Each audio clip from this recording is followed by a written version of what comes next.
my father died, I was told by my uncle that the day before he died, he had a similar experience, a similar near-death experience. He fell down and lost consciousness for a while, and then when he came to, he told my uncle, he told his brother that he felt very good, that he was in some place which was very beautiful and relaxing, and that if death is like that, he wouldn't mind dying. And the following day he died in the same way, in a similar way, because it was all in the mountains. He was skiing, and the first time when he collapsed, it was during skiing, and the second time he just kept skiing and skiing and skiing, apparently without stopping, my uncle told me, until he finally collapsed and then passed away.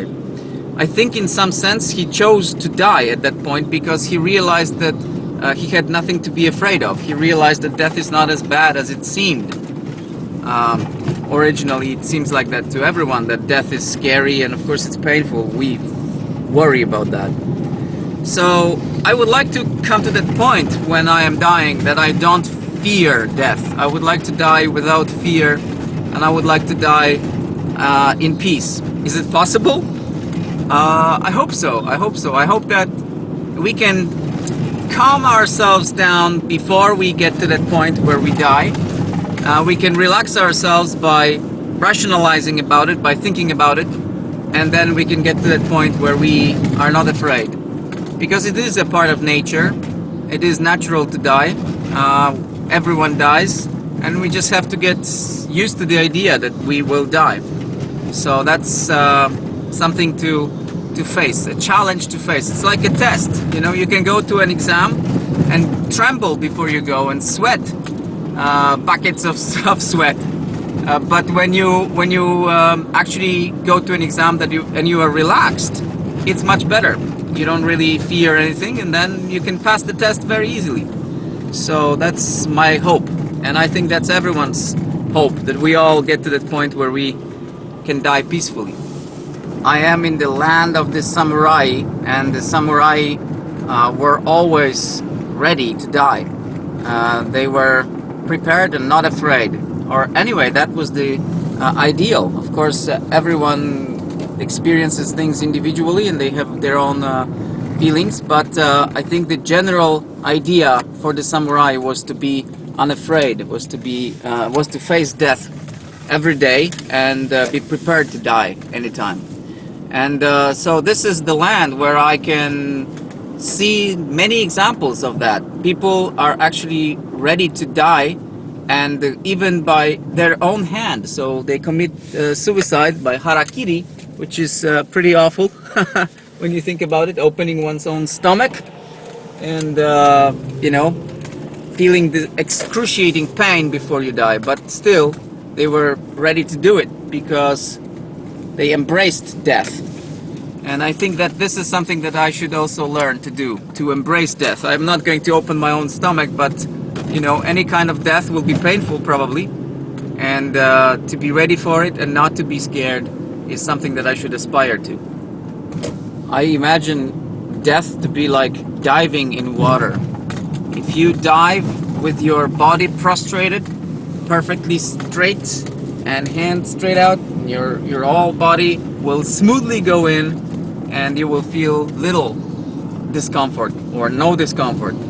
But if you fall with, you know, all hands and legs and all the body cramped up and twisted, of course you will smash the water and feel a lot of pain.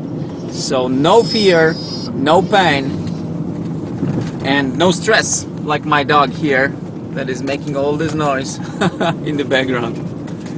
Just jump. Of course, to be brave at the moment of death is different from thinking of life lightly and not treating it respectfully.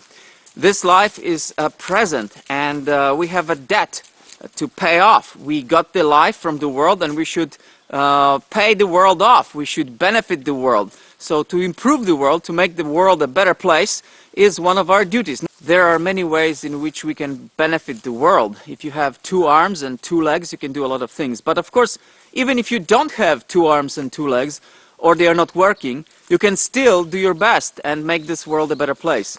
For example, Stephen Hawking, who is, of course, as you know, unable to move, he is still using his brain and creating scientific theories that can benefit humanity. So even in dire straits, in very difficult situations, people can do their best and try to make this a better place. You should also realize how lucky you are. You are born as, you are the winner of the sperm race. It takes 40 million to 1.2 billion sperms to try to fertilize one egg, and only one sperm, you are successful. You were successful. So it is a great thing. No normal race ever consists of 40 million participants, not to mention 1.2 billion. And you are the one who made it.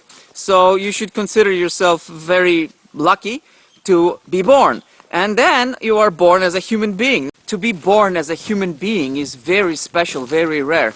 99.9999% of all the living beings on this planet are non-human living beings. There are all kinds of beings, as you know, mammals, reptiles, amphibians, birds, fish, insects, microorganisms, and also plants. If you look at their number, so there are some researchers who estimate the numbers of these things. For example, the numbers of insects. Professor Dr. Wilson from Harvard University estimates that there are about 10 with 18 zeros of insects on this planet. And the researchers from Georgia University estimate that there are 5 with 30 zeros of bacteria on this planet. So you can imagine that the number of living beings on this planet is so much larger than the number of human beings, just a few billion people. So you are special, unique, and rare. And again, you are born as a privileged human being. You have high technology, you have access to the internet. 90% of human beings on this planet don't. So you should consider all those factors and realize how lucky you are and appreciate the gift that you got, your life. So when you are facing death and it's natural, then face it with a smile. But otherwise, of course, do your best to enjoy your life and to do what you can to make others happy. To be or not to be is a puzzling question. But if you wait long enough, it won't be such a puzzle.